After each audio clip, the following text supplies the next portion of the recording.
po. Live tayo, Coach Oli News PH. Dito lang po sa Hong Kong. Kamusta naman po kayo? Tayo po ay sinusulit natin ang Hong Kong trip, kaya tayo ay hindi nakakapag-live. Siyempre, baka bakasyon muna. Mamaya ikakwento ko bakit inabuso ni Pastor Kibuloy ang mga banateros. Ayan, pasok po sa ating mga suki. Pag-usapan po natin, tayo po ngayon ay OFW Macau. Naku, nasa Macau sana. Bakit di tayo nagkita dyan, OFW Macau? Galing lang po kami dyang Banateros at ang SMNI Anchors dyan sa Macau. Jetnik Buanso, shout out sa inyo. Kaya papakita ko lang, tayo po ngayon ay nasa pool. Samahan ninyo ako. Ayan. Grabe yung pool nila dito. Medyo mas magaganda ang pool. Baka natsambahan lang. Pero maganda po yung hotel namin. Yung pool lang medyo, o-order ako ng kape. Hindi pwedeng umorder ng kape. Wala. Nakahiwalay. Delia Asilom, Jetnik Guanso. Shout out. Oy. Natutumba yung aking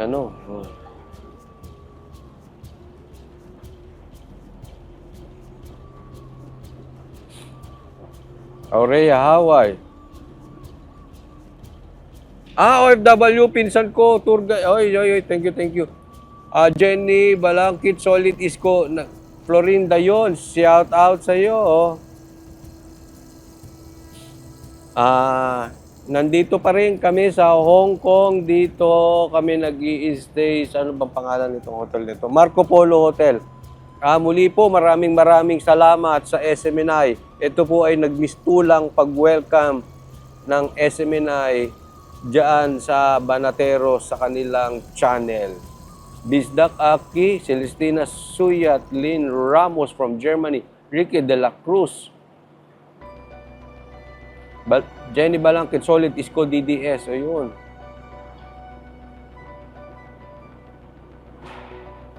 Punta kayo, 10,000 Buddha dito sa atin. Mamaya po, pupunta kami after nito lang. Nag-live lang ako kasi matagal po tayong hindi nakakapag-live. No, but after here, pupunta kami ngayon sa Bangkok. No, so, mura daw doon. Pero window shopping lang po tayo kasi walang budget na, wala nang budget, Hindi kasi may napag-usapan kami, no? Sagot naman dito ng KOJC, ng SMNI, no? So wala namang gastos, pagkain, maraming salamat, hotel, maraming salamat, eroplano, yan, sagot naman nila lahat. So wala namang problema.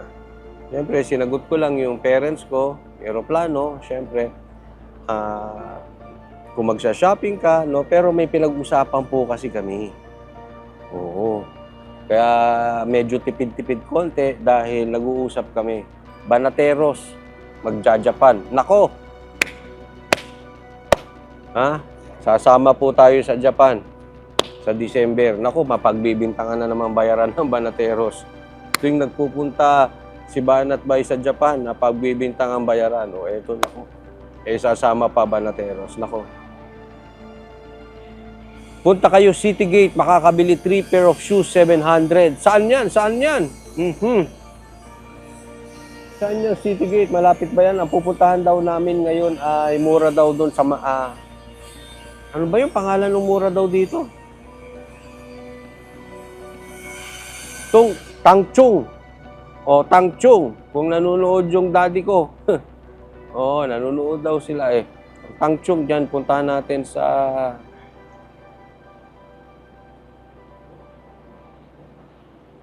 Pascuarita. Good morning po from Hong Kong. Salamat po sa pagbisita sa KLC. At doon sa thank you. At maraming salamat. Mongkok yan, Mongkok. Pupunta kami dyan, Mongkok. Mamaya. Maraming salamat din dun sa nagbigay ng electric fan. Oh, grabe, no, may pa-showcase. Yung nag-electric fan, ayaw niya lang magpabanggit. Nagbigay siya ng electric fan sa 4 na banateros.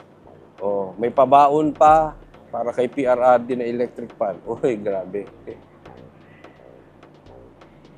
Mongkok yan, pupunta kami Mongkok. It's way to go, Big Buddha sa Lantaw. Ah, Big Buddha. Kasi ito po ang aming last day, last night dito sa Hong Kong. Bukas, lipad na po kami pabalik ng Manila. Digital gadget po sa Shamshi po at Chengsha 1. Meron na bang iPhone 16? Hindi, joke lang. Thank you, Pasqua Rita. Nali Cayetano, good morning din sa'yo. Ayan. Nakapunta kayo, Oli, sa The Peak, Coach Oli. Hindi ko maalala. Kung ano-ano yung napuntahan namin dito, hindi ko natatandaan ang pangalan.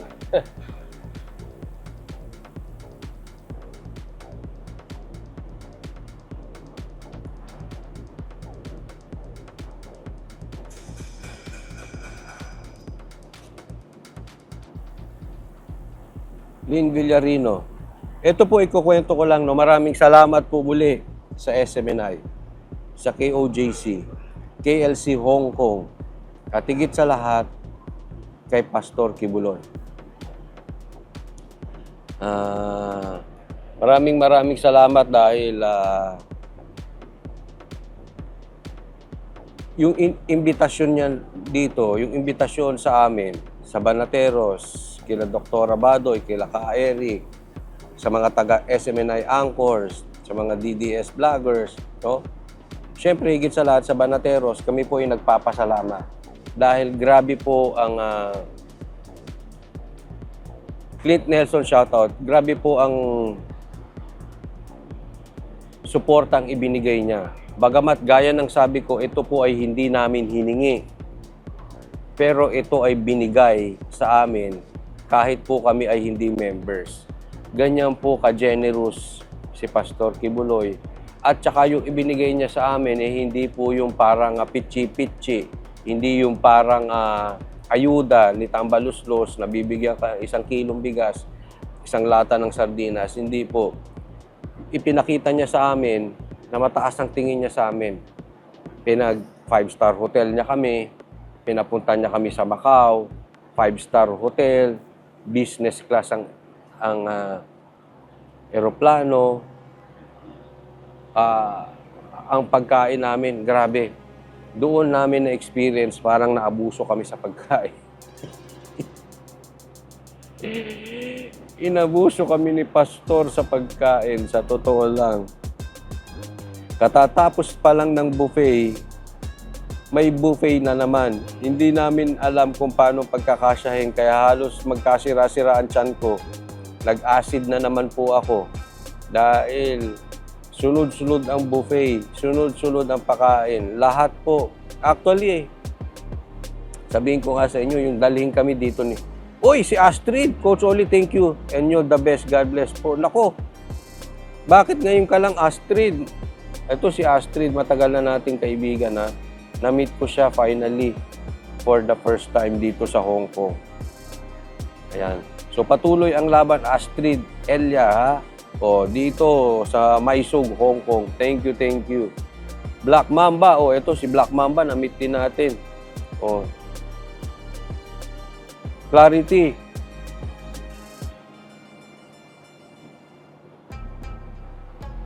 Bible, sabi niya, Sir Coach Oli, ang aral po ni Pastor pagdating sa mga bagay-bagay, lahat daw dapat first class lahat, sir. Oo, tama. Kung nanonood yung editor ko, pakigawa yung nito, thumbnail, ha? Nakabakasyon ako, nagbakasyon din eh. Oh, thank you, Astrid. Naku, may pambili na tayo dito sa Hong Kong. Oh. Alam mo yung sinasabi dito, Sir Coach Oli, ang aral po ni Pastor pagdating sa mga bagay-bagay, lahat daw dapat first class. Oo, alam mo, kasi pwede naman yung nag-imbita sila dito sa Hong Kong. Really, I was really expecting dadaling kami sa Hong Kong, magse-celebrate kami ng anniversary, may first class hotel kami, may aeroplano, okay na yon. I mean, that is more than enough. Diba? Para sa akin, that is more than enough. And yet, yan yung nakikita ko dyan kay Pastor, yung excellence. And yet,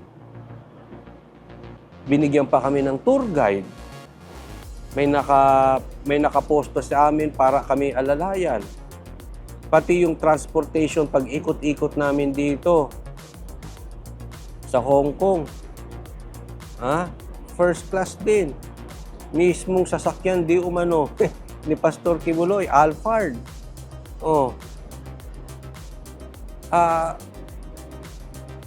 Pagkain. Ako'y pwede na sa McDo. Noodles here, noodles there, okay na sa akin. Hindi. Pagkain namin sa 5-star hotel pa rin. Buffet at that. And not just buffet. Lobster buffet. Alam naman natin, ang buffet sa Pilipinas, 600, 1,000, mahal na, di ba? Pero po dyan sa SM Parañaque, meron silang buffet dyan, 4,000 pesos, lobster. Ganyan po ang mga buffet na binigay sa amin ni Pastor Kibuloy. Hindi lang basta buffet na samgyupsal. Hindi ganun buffet. Buffet na seafoods, buffet na may lobster, and we know how much that price is. In a 5-star hotel. Bakit ko ito pinapakita? Kasi inabuso kami ni Pastor Kibuloy. Inabuso kami, parang ang hirap ng bumalik sa katotohanan. Ang hirap ng bumalik sa Maynila. Nasanay ka ng ganitong lifestyle. Pag bungad mo, pag good morning mo, looking over the, ano ba yan? Sea ba yan? Buffet breakfast, buffet lunch, buffet dinner. Astrid Elia, nako, Coach Oli, dito sa Hong Kong, halos 5 to 7,000 pesos ang buffet dito sa Hong Kong. Kita mo naman si Astrid, taga Hong Kong yan. 5 to 7,000. Yung sa amin, may lobster. May lobster po. So baka mas mahal pa. Pastor Kibuloy, sana pinera mo na lang. Ay, grabe si Coach Oli. Mukhang pera. Binigyan na nga ng buffet. Isipin mo, lunch buffet, dinner buffet, 5,000 to 7,000 may lobster. Kung pinera yun, magkano? Nako. Joke lang po, Pastor. Joke lang po kay OJC. Hindi, natutuwa ako. Lagi pong ganyan si Pastor Coach. Dito po, 200 crew po ang dala niya. Pag nag-King is coming tour po siya. Pag nag-King is coming tour po siya. Ay, oo. Isa pa yan, ang dami namin. Hindi lang Banateros, hindi lang SMNI Angkor. Ang dami. Ang dami namin. May mga Portugis pa kaming kasama. May mga Pilipina, may Thai, may Chile. Ay, naku, ang dami namin. Seriously. Yung isang bus kulang sa amin. Ganun kami kadami. Kaya pag nag-buffet kami, para kaming hari. Solo halos namin yung restaurant. And you know how much that is. Hindi ko na tinitingnan yung presyo kasi alam nyo, ako po ay may pagkaugaling ko report. Kahit hindi ako nagbabayad, pag nakita ko mataas yung presyo, sumasakit ang tiyan ko. Parang ayaw ko nang kumain. Kahit hindi ako nagbabayad, oo. Kahit hindi ako nagbabayad.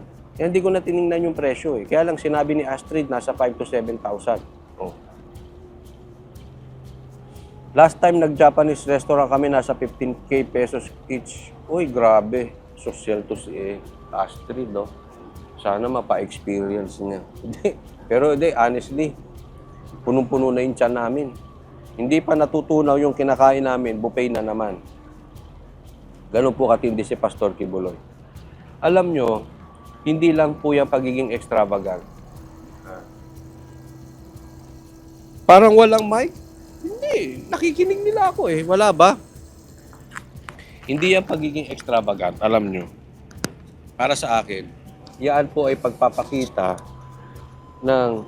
ni Pastor Kibuloy ng importansya niya sa amin. Hindi. Okay ang audio, okay. Pagpapakita niya ng importansya kasi po, gaya ng sabi ko, hindi ito yung mga ayu-ayuda ni Tambayuda. Hindi ito ayu-ayuda ni Tambaluslos na bibigyan ka ng limos. Ang Pilipino po hindi nang hihingi ng limos. Yung bibigyan ka ng 1 kilong bigas, 1 sardinas, tapos ilalagay ang pangalan doon. Si Pastor Kibuloy nagbigay ng ganito. Ang SMNA nagbigay ng ganito. Ito honestly ha, I will tell you something. This is honest. Napasok po kami ng SMNA, winelcome kami doon. Walang hiningi ang SMNA sa amin kahit isa. Si Pastor Kibuloy walang hiningi sa amin kahit isa. Walang sinabi, oh, ito wag niyong i-vlog, ito lang, i-promote natin si ganito, ito i-promote natin, ito wag niyong i-vlog, ito wag niyong i-vlog. Wala. Mapansin niyo, iba-iba nga kami nila Banat Bay. Hindi kami pinagsabihan kung anong gagawin naming content. Kaming bahala. Isa lang ang hiningi sa amin, wag magbura. Bawal po kasi dahil yayariin ng MTRCB pag nagbura. Bukod doon, birahin namin yung gusto namin birahin, i-promote namin yung gusto namin promote. Programa po namin yan, hindi kami. So sa dami ng ibinigay ng SMNI, hindi kami kinontrol.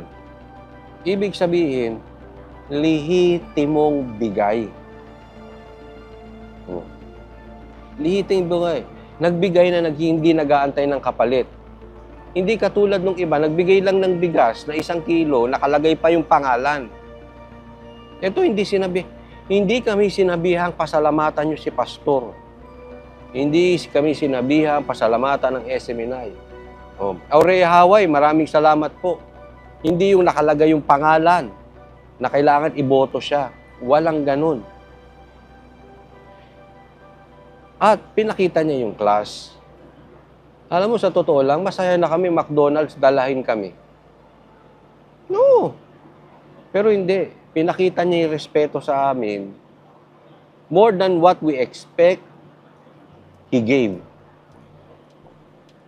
Hindi kami member ng KOJC. Binigyan kami ng higit doon sa... Actually, naabuso nga kami. Hindi lang higit. Siyempre. Sabi ko nga, hindi pa ubos yung kinain mo, magbubuffet pa kayo. Alam ka namang hindi ka kumain, lalo na ang mahal-mahal. Medyo nakakahiya, di ba? Oo, wala naman sila sinasabi ko, kumain ka na kumain, hindi. Masakit pa tiyan mo, kakain ka ulit. Kaya yung tiyan ko, nag-a-acidic. Kaya ngayon, hindi ako nag-breakfast. Wala pa akong kain. I was expecting makaka-order ako dito ng kape. Wala pala. Wala dito pala sa pool. Iba sa Pilipinas. Vilma Forton, kaya inggit na inggit si Abe. Sabi naman ni Vibal, sabi ni Pastor, if there is love, there is liberty. Love is the supreme law in the kingdom, sir. Salamat kasi naalala namin ng mga pangaral ni Pastor sa mga komento niyo, sir. Alam mo, totoo. Yan yung paulit-ulit kong sinasabi. Madali pong magpangaral ng salita ng Diyos. Pero makikita mo ang totoong Kristiyano on the way they handled money. Ang pera ba ginodiyos nila? Gumagawa ba sila ng katarantaduhan para magkaroon ng pera?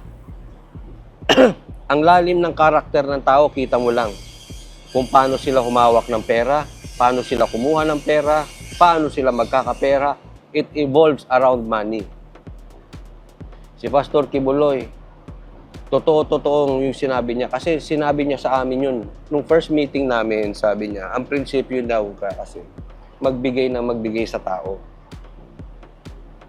Kasi ibabalik ng Diyos yun, liglig, siksik, nag-uumapaw. At diyan po ang sinasabi ng Kristiyano. Madali po kasing sabihin yun, sa totoo lang, pero mahirap gawin.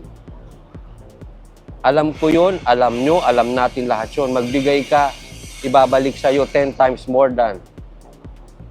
Madaling sabihin, mahirap gawin. Pero si Pastor Kibuloy, nung sinabi niya yon, nung una, syempre, hindi naman ako naniniwala, pero may doubt ng kaunti. Kasi yan po ang salita ng mga Kristiyano parati. Di ba? Lahat naman sinasabi yan. Pero wala sa gawa. Yun yung first meeting namin. After that, nakita na namin, kakaiba. After the meeting, trinit kami sa lahat-lahat. Oh. Teka, nawalan ba ako signal? So sa madaling salita, hindi lang puro dakdak gawa. Ito po ang tingnan ninyo. Tingnan nyo po, asensado. Vilma Fortune, maraming salamat. Pangkape, oy. Coach, sensya na ha. Okay yan. Vilma Fortune, maraming salamat po. Yan, from Hong Kong. Tingnan nyo ito ha. Bakit asensado ang KOJC? Bakit excelente ang KOJC? Bakit excelente ang SMNI? Bakit nakakapag-treat ang SMNI, ang KOJC ng hindi nila member? Bakit nakakapagpaaral ang KOJC ng hindi nila member? Bakit nakakapagpakain sila, nakakapagbabihis ng hindi nila member? Mas lalo na dun sa member nila. Napaka-generous ni Pastor Kibuloy. Bakit nagagawa lahat ni Pastor Kibuloy ito? And yet, pag tiningnan niyo yung KOJC dito sa Davao, napakaganda. Heidi Sacro, maraming salamat sa pagpapamember. Bakit natitreat niya ang Banateros? Bakit natitreat niya ang mga SMNI people? Bakit natitreat niya ibang DDS blockers? Napakaganda ng SMNI, bakit napakaganda ng KOJC? Bakit ang daming pera? Alam niyo kung bakit? Hindi kurakot yung leader. It shows, pinakita sa amin na hindi kurakot ang leader, hindi sa salita, kundi sa gawa. Ang tagal na po namin sa SMNI, April 2 po kami nagsimula.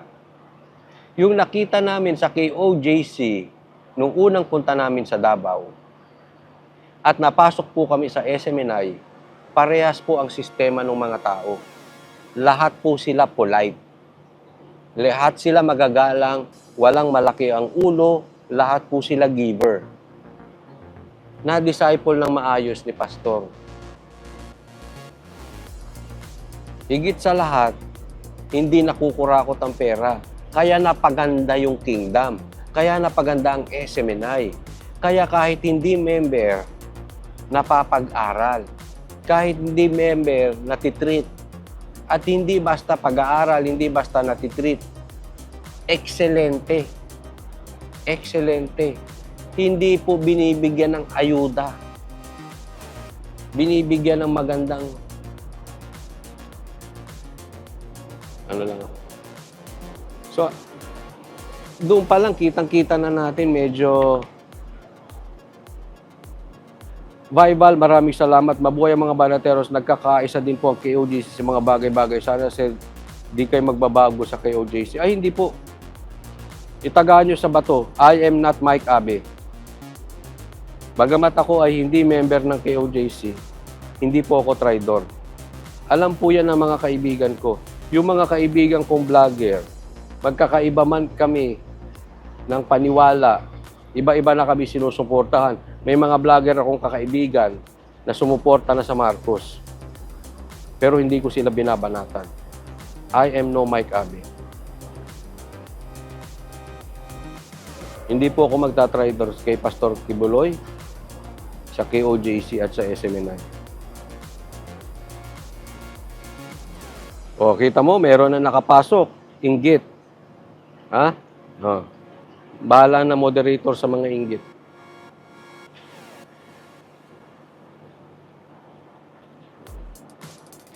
O, sabi ni Babes Turquesa, pamangkin ko. Babes Turquesa, matagal na nating to member. Ha? Hindi po ito basta member kaya pinupuri si Pastor. Ha? Pamangkin ko para ni Pastor at andito siya working at Singapore Airlines. Thank you. Alam mo, kaya ako doon, Hindi ako believe doon sa puro pangaral, puro pangaral, puro pangaral, puro salita. Kulang sa gawa. Magisi, replay po ito. Nabasa ko lang ang iyong komento. Si pastor hindi, pinapakita niya. Isipin mo, di ba?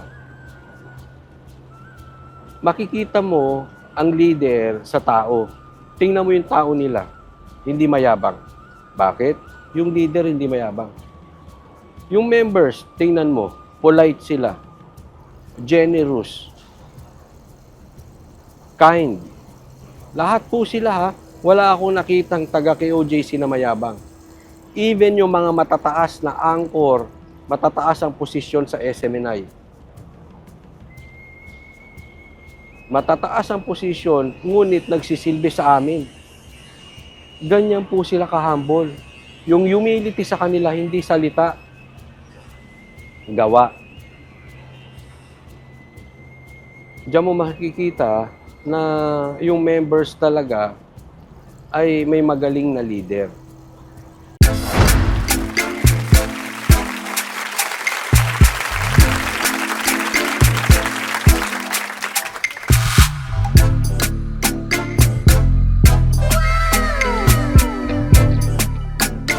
The next performance will start momentarily.